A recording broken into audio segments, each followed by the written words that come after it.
2.3, day 2 of standard form here.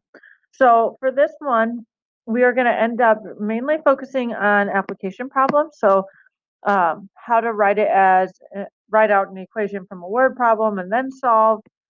And then we're going to get into some vertical and horizontal lines. First, I would like for you to do this warm up though. So go ahead and pause the video like normal. Oh, and then I'll have you look at the answers here.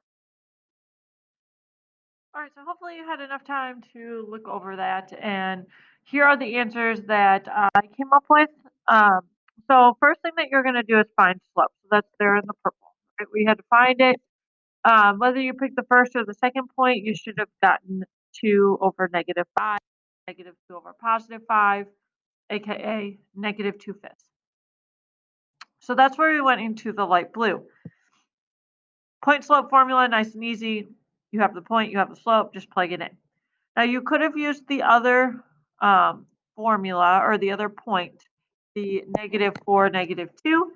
So that one would have changed, but your slope intercept and your standard form would have stayed the same. So after you get it in point slope, solve for y. And you would have -2/5 x minus 3 3/5. So you're welcome to keep that 3 3/5 as a mixed number like I have. You can have it as an improper fraction of -18 over 5. Or you could write it as a decimal, which would be like 3 point something, whatever works for you. It's like 3.6, I think, 3.55, something like that. All right, so once you have that, then I worked in the green to get it in standard form. So remember, standard form, you can't have a -x and you cannot have any fraction.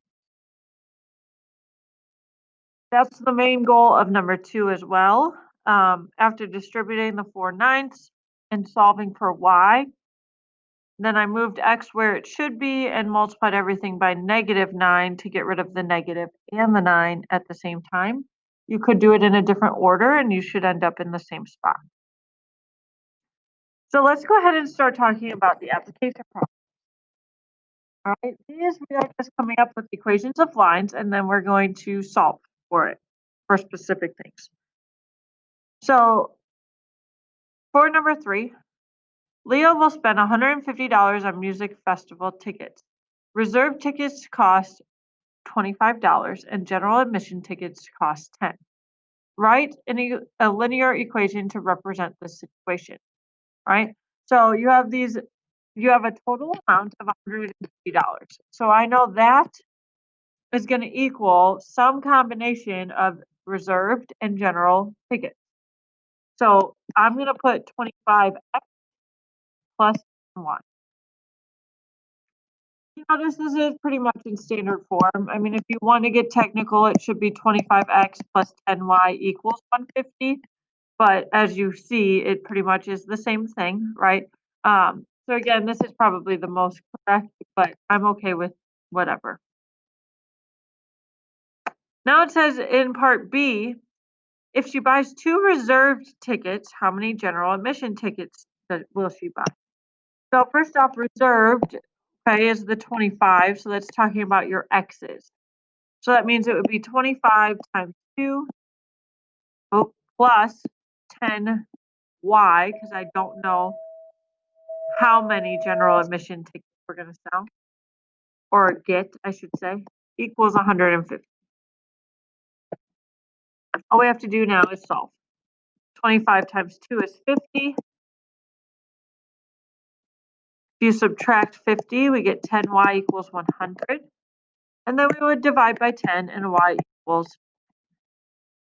Okay, again, with word problems, you need to explain what that means. So she will buy 10 general admission tickets.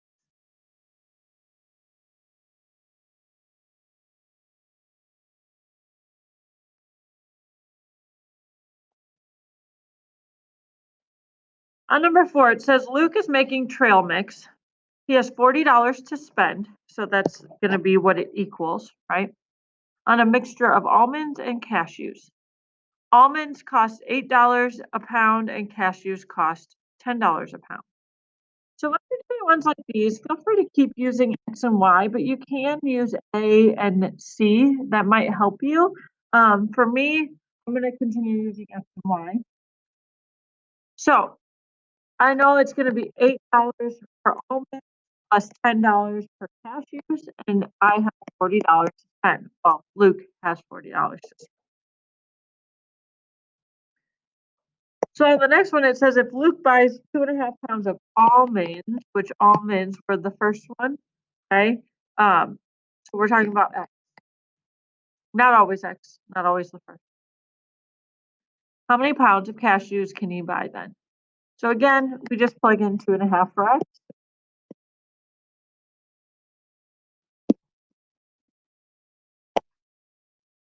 So 8 times 2.5 ends up giving me 20. We subtract 20, we get 20. And divide by 10, and we get 2. So again, I need to say 2 what? Well, 2 pounds cashews.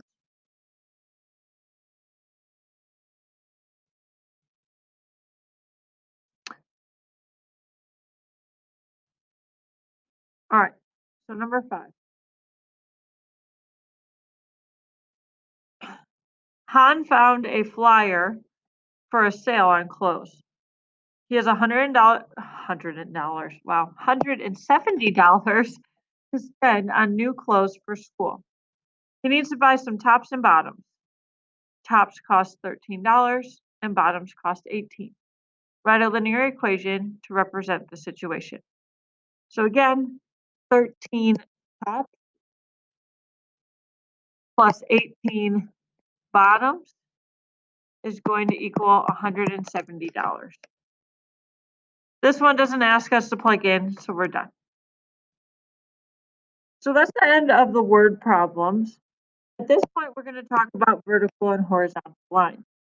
We haven't talked too much about them, but these are pretty self-explanatory. Okay, vertical lines are x equals, and horizontal lines are y equals. Okay, and that sometimes gets confusing because this is the x-axis, this is the y-axis, and so it's basically flipped. And the reason is because these lines, x equals a number. So let's say x equals 5. Okay, that means I would go over 5, right? And that's where x equals 5. But x equals 5 here and here and here and here and all the way down, right? So that's why it ends up being a vertical line, okay? Because x is always going to be that number. If it's horizontal, then x is going to be all numbers, right? So that's why it's kind of flipped. So feel free to graph like I just did if things get confusing, okay?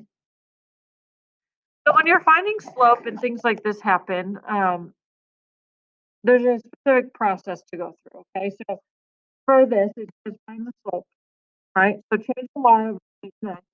So you would be doing 5 minus 5 over 5 minus negative, or 2 minus negative, sorry, negative 2 minus 5. Okay, either way, you get 0 over a number, okay? In this case, it's 7. Now, if you type this in your calculator, 0 divided by 7, you end up getting 0. So that means your slope is 0, which means your line is horizontal. If your line is horizontal, it's going to be a y equals a number, right?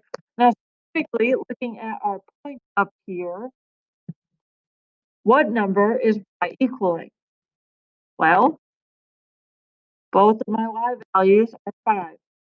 This is an equation of y equals 5. If you think about this one, y equals 0, x plus 5, right? So being 0, and then 5 being your y-intercept. But this is not inferred here, but what I wrote above it is not incorrect.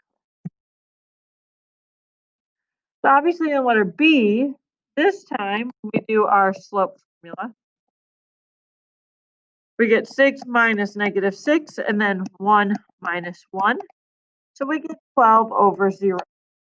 Now this time, if you were to type this into your calculator, it would give you some sort of error message. And that error message means that your slope is undefined. Right? And think about it, undefined, straight up and down, right? So anytime it is an undefined slope, that's going to be an x equals.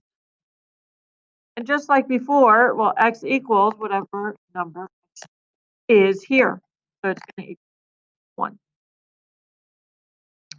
If you ever have trouble with that, you can always graph the points. So 1, -6, and then 1, +6. You can see it's going this way where x is 1. Okay? So feel free to do that if needed. So now we have to find the slope in the equation. All right, so obviously slope first. When it's up and down, that means that little guy can't stand on there. Right? And when he can't stand on the line, that is your undefined.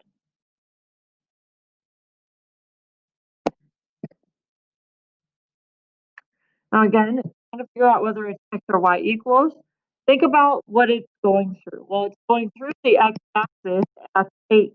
So x, no matter what point you pick on here, x is going to be 8, right? You have 8, 0, you have 8, 3, 8, 5, 8, 7, 8, -1.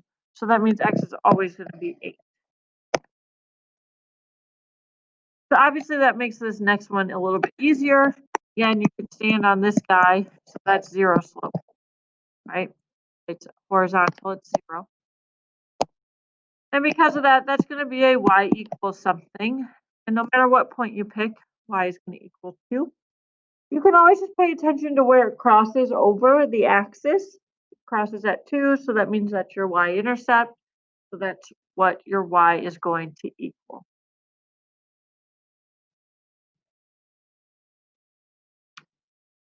So now this time we graph these equations, okay? And most of the time you are solving for y, but in letter A, we don't have a y. So if that's the case, we solve for x. If we divide both sides by -15, we get x equals -4. Well, if you're not sure how to draw this, let's just go where x equals -4. Well, it equals -4 here. Then you can think to yourself, what kind of line can I draw that makes x always be -4, right? Well, if I go horizontal, then x is all numbers, right? All real numbers. It would be every x. So I know I would have to go up and down for my final answer. And again, if it's an x equals, it's going to go through the x-axis. Then for 7b, we have to do a little bit more work. We have to add 16 over and then divide by 2. So y equals 8. So we go where y equals 8. And then we draw a line through the y-axis. We need a line where y is always